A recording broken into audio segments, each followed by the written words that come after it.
Hello and welcome. My name is Mr. Campbell. I'm head of Year 7, and I'll be talking to you today about Rank Week and how to help you and your sons prepare for Rank Week. First thing you should know and remember is the Rank Week begins on Monday, the 5th of October, and it goes all the way through the school week until the 9th. Now, first, we'll start looking at the exam timetable. Your son received a copy of this general timetable in the front of his exam booklet. He's also received a copy of it, which he will be able to stick in his planner. A few things to note: all exams will take place in the exam hall. So for every morning, we line up as always, but this time instead of lining up in our usual position, we will ask the boys to line up by the swimming pool at 8:25. As always, we take the registers, we take the phones, then we will escort the boys into the exam halls. The key thing to remember about this is that it is done in exam conditions, so the boys will be expected to be quiet. We will be following all the protocols that we would follow for any public exam. For afternoon exams, that will be taking place after lunch. In a similar fashion, students again will line up in their tutor groups at the end of lunch at 1:10, again by the swimming pool, where again they will be escorted to the exam hall in exam conditions. Now, Year 7 students in particular will be dismissed from school at the normal end of day time, with only a small number, if necessary, staying behind if they have extra time. Now, equipment. You should have several black pens. That's really important. So not blue or any other color. It must be black as per exam conditions. Pencils, if necessary, for any subject that might need it, such as maths, a rubber, ruler, pencil sharpener, and any mathematical equipment such as protractor, set square, compasses, and a scientific calculator.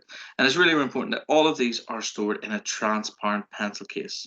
So if your son does happen to have a pencil case which is not transparent, we will simply ask them to take out all of their equipment, leave it on the desk, and put the pencil case away. But the best thing to avoid any hassle at the beginning will be, of course, to use a transparent pencil case.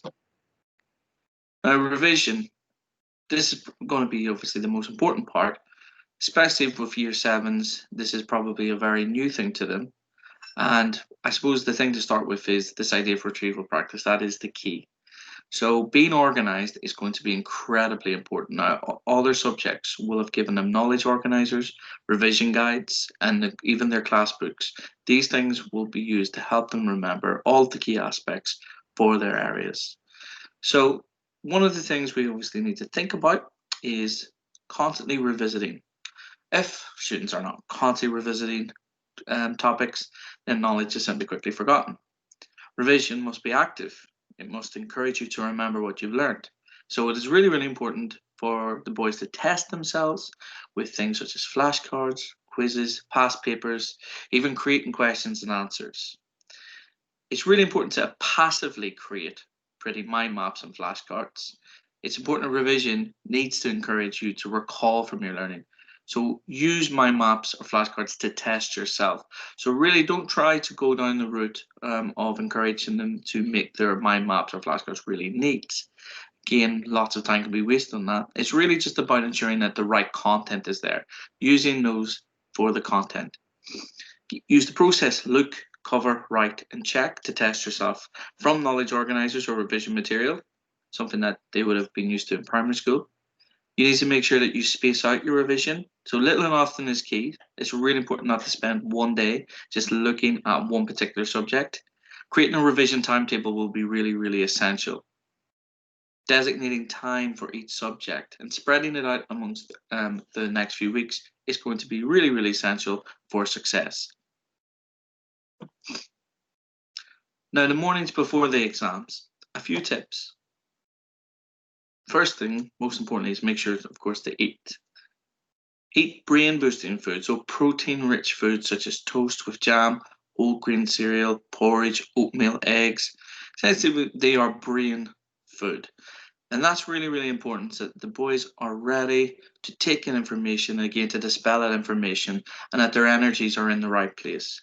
Hydration is key. We encourage boys, as always, to take a bottle of water in with them. Any bottles of water brought in, of course, must have the labels taken off. And to drink the water consistently, but not in huge amounts. The last thing we want is boys want to run off to the toilet that's obviously not going to help them in the exam. Number 4 is getting enough sleep. A good night's sleep, 7 to 8 hours, constitutes a good night's sleep, and that's really, really important for helping the boys maintain focus. If the students find themselves not being able to stay focused or perhaps a little bit panicked, it's important that they calm themselves with some focused breathing. Breathing in and out slowly, consistently. Doing this 5 to 10 times, that can help maintain a slower pace of breathing and help them relax. And finally, with that, a little bit of stretching. So beforehand, making sure that they are fully awoke, stretching their arms and legs. Again, not just worrying about the mind, but of course getting the body ready for the exam as well. Some top habits I can share for successful students will be, first of all, is to take notes. So this is for the not just for the nights before the exam, but this is going up to the exam period. Taking notes will not only help you keep more engaged during lesson, but it also helps you narrow down what you need to study when exam time rolls around.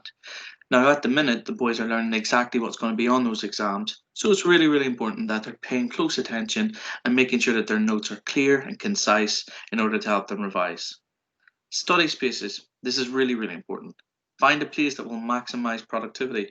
Look for places away from television and other distractions. So it could be in the local library, the school library, or even a desk in a bedroom. It's really, really important that you set aside a study space that you'll actually want to spend time in, where you're comfortable and where there are no distractions. That includes mobile phones and any other gadgets as well. So parents, if they have any devices, it's really important that you take that away from them for those moments of study. If they can, find a study group. Sit down with a group of people who are learning the same things, of course, bearing social distancing in mind as well. But again, it's something that they can do. They can go over class material themselves, they can quiz each other. And that's really, really essential for helping the learning process. They can ask questions. They're in school to learn, so don't be afraid to do that. Make sure to ask for help. If you have a tutor, ask from them, ask your friends, ask the teachers. It's really, really important to do this in order to ensure that you truly understand the material. Getting organized. I mentioned this a few minutes ago. This is important. Make a plan for what you're going to do and when you're going to do it. Make sure you're always ahead of the curve. If you're not constantly revisiting, then knowledge is quickly forgotten, and this is a key thing.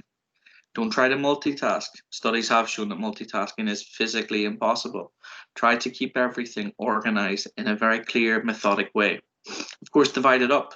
Studying isn't fun at the best of times, but if you break it up into smaller, manageable chunks, then you will be able to revise more successfully. And of course, if we try to reward ourselves with every half hour to 45 minutes, a drink, a little break. These little things will make the revision periods a lot more accessible. Sleep, as I've mentioned before, those 8 hours that they get is absolutely essential. And making sure we use a schedule to understand when they've eaten dinner. Are they doing it at the right time? Are they doing their homeworks at the right time? It's important to see homeworks as a tool for revision and not actually additional work. So I want to show you just some examples of those revision tools that I've mentioned. A mind map in itself is a visual way to organize and learn information, and they can help you break down complex information, memorize information, and see the connections between different ideas. So if you're going to create a mind map, it's very, very straightforward. This is quite a pretty one here. It doesn't really need to be as nice. Again, it's about getting the information out in a nice, coherent, and organized way. So start off by putting the topic in the middle. Then create branches around the outside for the subtopics, and then continue to make more branches by adding any relevant information that you can think of for that subtopic. Flashcards are like the ageless revision techniques that we've always used and continues to use. And the reason we use that is because they work. Try to use, if you can, different colors for different subjects and leave them around the house too. Keep notes short and snappy. So don't write out huge chunks of information because that's just a waste of time. You got to remember that you're trying to memorize these things, and therefore it's impossible to memorize huge chunks. We've got to keep it short and snappy.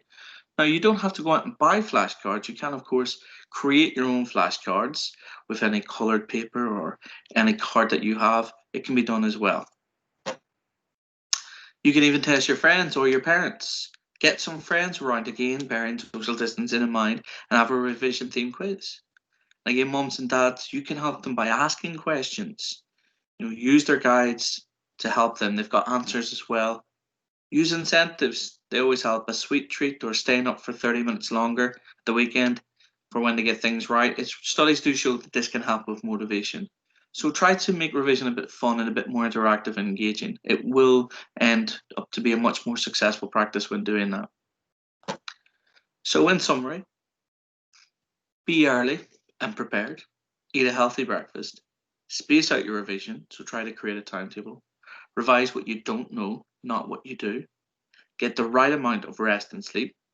Use the guidance from your teachers. They know what they're talking about. So I hope this has been helpful. And again, I wish everyone the best of luck.